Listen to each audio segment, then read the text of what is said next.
ये खबर पारुल यूनिवर्सिटी द्वारा प्रस्तुत की। हमने वहां पे 40 से 50 हजार, आप जानते हैं 40 से 50 हजार इलॉन मस्क के स्टारलिंक टर्मिनल भेजे। क्यों भेजे साहब? कि अगर ईरान अपना इंटरनेट बंद करता है, सारी ये जो बदमाशी है ये इंटरनेट पे होती है। जो आपने कलर रेवोल्यूशन देखी श्रीलंका में, कहां से हुई? Social media. जो बांग्लादेश में हुआ तख्ता पलट, कहां से हुआ? सोशल मीडिया से। जो नेपाल में तख्ता पलट हुआ, कहां से हुआ?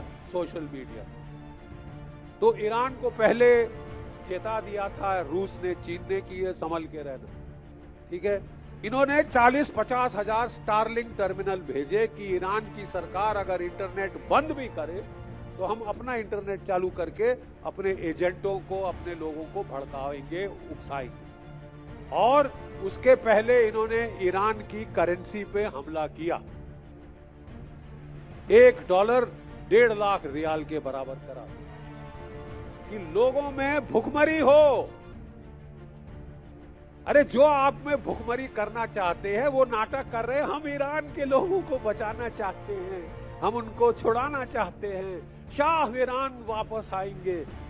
अबे वो अमेरिकनों का एजेंट था। शाह ईरान अमेरिकनों का एजेंट था, ठीक है। 1951 में मुसादेक ने तख्ता पलटा था, ठीक है, इस राजशाही का जो अंग्रेजों को बिकी हुई, ठीक है। और उस वक्त एग्जैक्टली यही कहानी हुई। इतिहास दोहराता है अपने आप को जनाब, दोहराता है साइकिल्स में। उस वक्त भी तख्ता पलट किया मुसादेक का, इकोनॉमिक सैंक्शन लगाई और फौज से बगावत कराई। लेकिन ईरान के लोगों में एक बहुत अच्छी सिफ्त है, वो सीखते बहुत जल्दी और वो भूलते नहीं। अब ईरान में एक फौज नहीं है साहब, कि आर्मी हो, नेवी हो, एयरफोर्स है, वो तो है ही है। साथ में IRGC है, इस्लामिक रेवोल्यूशनरी गार्ड कोर, जो कि वफादार है सुप्रीम लीडर।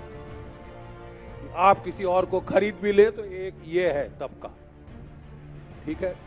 और उन्होंने यही चीज को दोहराने की कोशिश करी इस साल जनवरी में। और मोसाद का जो टॉप लीडर था और नेतन्याहू था, ये लोग गए अमेरिका, डोनाल्ड ट्रंप को बोला सब कुछ तैयार है, बगावत होगी साहब, ईरान में बगावत होगी, ईरान के लोगों का हजूम के हजूम सड़कों पे आएंगे और ये खत्म। 48 दिन में आप फतेह हासिल कर ली होगी वेनेजुला के बाद ईरान पे। और डोनाल्ड ट्रंप ने साहब डींगे हाँकनी शुरू करी। मैंने मसल दिया वेनेजुला को, 48 घंटे में ईरान के घुटने टिका दूंगा, फिर मैं ग्रीनलैंड को पकड़ूंगा, फिर मैं कनाडा को पकड़ूंगा। उसके बाद कहां आएंगे साहब? भारतवर्ष। उसके बाद कहां आएंगे? ये कौन सा जमाना है? क्या ये कॉलोनियलिज्म का जमाना है? मेरे को वेनेजुला का तेल चाहिए, मेरे बाप का है, ये लो, ये मेरे पास है, और है उसके पास। ईरान का तेल मेरा है, मैं ले लूंगा। ग्रीनलैंड में रेयर अर्थ है, मुझे चाहिए, मैं ले लूंगा। कनाडा में यूरेनियम है, तेल है, मैं ले लूंगा। आप क्या क्या लेंगे साहब, कहां कहां लेंगे? ठीक है।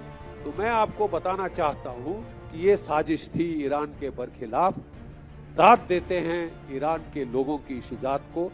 इतनी टेक्नोलॉजी लगाई, AI लगाया, लेकिन ये लोग सीख गए, क्योंकि ये ट्रेलर इन्होंने हिजबुल्लाह के खिलाफ देखा था, पिछले साल ईरान के बरखिलाफ देखा था, फिर इन्होंने वेनेजुला के बरखिलाफ देखा, और चौथे साल ये सीख गए। इतनी टेक्नोलॉजी लगाई। देखिए जितना भी, देखिए अल्लाह ताला ने एक दिमाग दिया है। और मैं बता दूं, ये जो बायो कंप्यूटर है ना, ये किसी भी कंप्यूटर से ज्यादा तेज।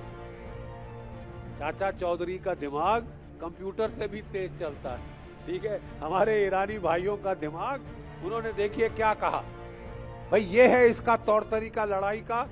नंबर 1, जो कमांड एंड कंट्रोल डिसेंट्रलाइज किया जाए। 31 डिस्ट्रिक्ट हैं ईरानियन रेवोल्यूशनरी गार्ड कोर के, हर एक डिस्ट्रिक्ट के पास अपने मिसाइल अपने रॉकेट, अपने ड्रोन। उन्होंने सबके जो 31 डिस्ट्रिक्ट कमांडर थे बोले अगर हम तेहरान में सब मारे जाएं टॉप लीडर, तो आप बिल्कुल फिक्र नहीं करना, आप जो है ये है आपकी टारगेट लिस्ट, अमेरिका के ये 17 बेस हैं, इनको ठोक देना। ईरान के ये हवाई अड्डे है, ये हाइफा का रिफाइनरी है, इसको उखाड़ देना। इंतजार मत करना कि हुक्म तेहरान से आए। और बगैर जैसे ही ईरान पे हमला हुआ 28 फरवरी को, आधे घंटे के अंदर IRGC के मिसाइल और ड्रोन पलटवार कर दिया था अमेरिका के ऊपर।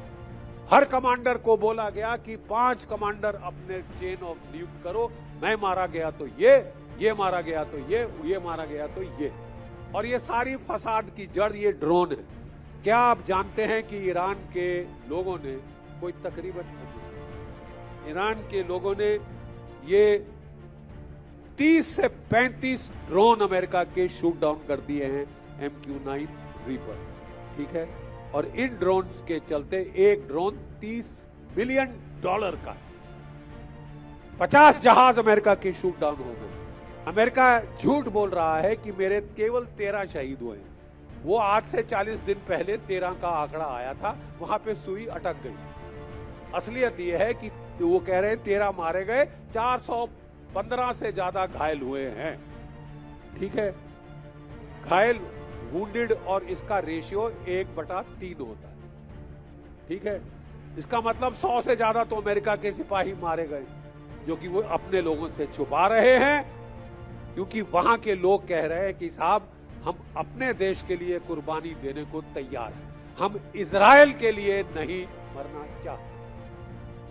आज मेरे को खास इतना आक्रोश क्यों है, क्योंकि ये जो आर्टिफिशियल इंटेलिजेंस सॉफ्टवेयर लगाया गया था, उसी की गाइडेंस से मिनाज के स्कूल पे हमला हुआ था। कंप्यूटर में हम बोलते हैं गार्बेज इन गार्बेज आउट। अगर आप गंद डालें कंप्यूटर में, गंद ही निकलेगा। और नाम बड़ा बड़ा टेक्नोलॉजी का लगा के आपने 168 बच्चियां मारी हैं, आपको एक एक बच्ची की आह लगी है। और अगर आप आज पिट गए हैं तो वो बच्चियों की, मिनाज की बच्चियों की आह की बदौलत। कुरान शरीफ में साफ लिखा है, एक भी मासूम का कत्ल पूरी दुनिया का कत्ल। एक भी मासूम का कत्ल पूरी दुनिया का कसम है। एक मासूम नहीं, 168 तो आपने मिनाज में ही मारे, और कितने मासूम मारे हैं वो हिसाब ऊपर होता है, वो हिसाब अब सामने आ रहा है। हमको बड़ा फख्र है कि एक थर्ड वर्ल्ड के देश ने हिम्मत दिखाई, शुजात दिखाई।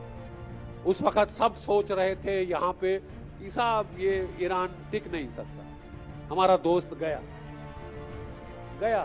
तो भाई जो जीता वही सिकंदर, झुक जाओ उसके सामने, अमेरिका के सामने दंडवत कर दो।